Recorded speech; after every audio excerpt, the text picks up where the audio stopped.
We are back with Moto 2 of the Fox Valley Off-Road GP. In Moto 1, I surprised myself with a pretty respectable finish, all things considered, of 12th out of 21 in the 12 to 29C class. But that doesn't really mean anything because there is still another moto before the final scores are tallied. As usual with Moto 2, it's a live engine start, and I did not get a good start once again by any stretch of the imagination.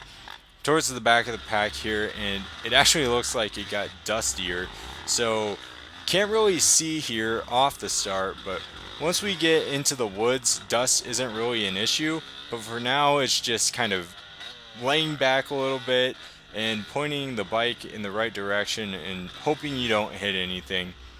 But for Moto 2, we were originally going to do 5 laps for both motos, but it turns out 5 laps was maybe just a little too much, so they ended up removing 1 lap for Moto 2 and we're doing the normal 4 lap race.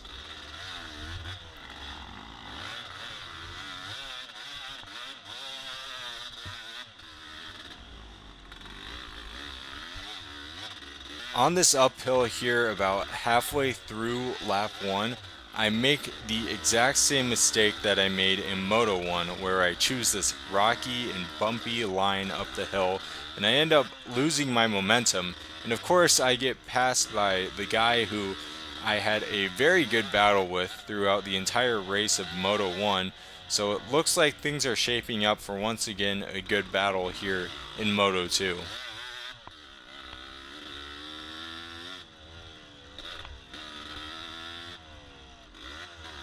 Coming into scoring, he does end up gapping me by just a little bit. He's a couple seconds ahead of me.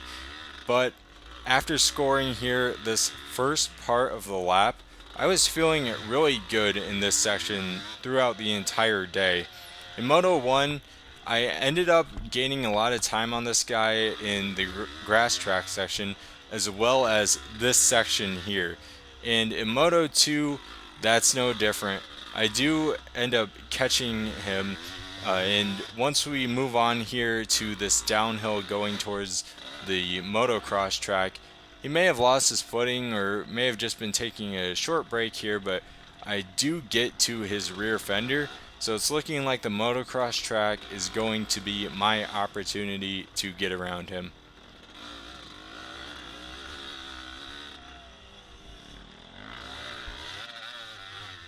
I'm thinking next time I do this race, going on the outside line and hitting the berm just right, I might be able to clear that tabletop.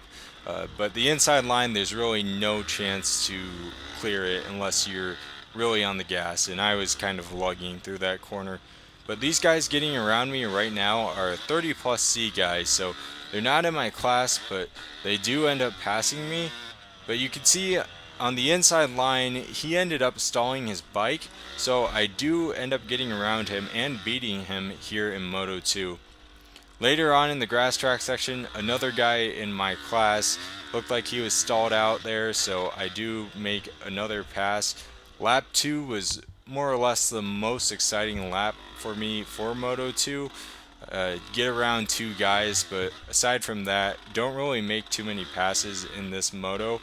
I let a guy around me once again. That's not really something we want to do in GPs. The trail's wide enough where there's plenty of passing lines. But again, this guy, he's not in my class. He's in the 30 plus C class. And actually, all the 30 plus C guys end up getting around me. But again, don't really want to be pulling over for people and losing some time. And then this guy is the last 30 plus C rider within our race that ends up getting around me. So we're moving on to lap 3 here, and I'm really starting to get worn out. It was a long day, and I really did not conserve energy for the hare scramble, which is tomorrow.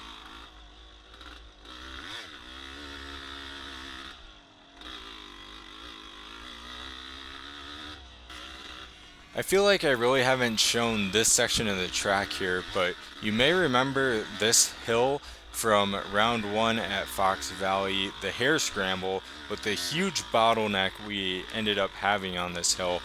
Now today it's not really much of an issue getting up it since it's a little bit drier, but you could hear I was still lugging.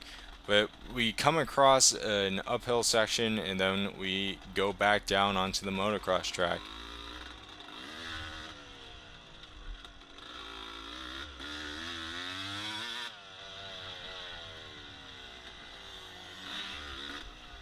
So coming in to finish up the third lap, I hear someone behind me who sounds really fast. It doesn't sound like anyone I'm actually racing against.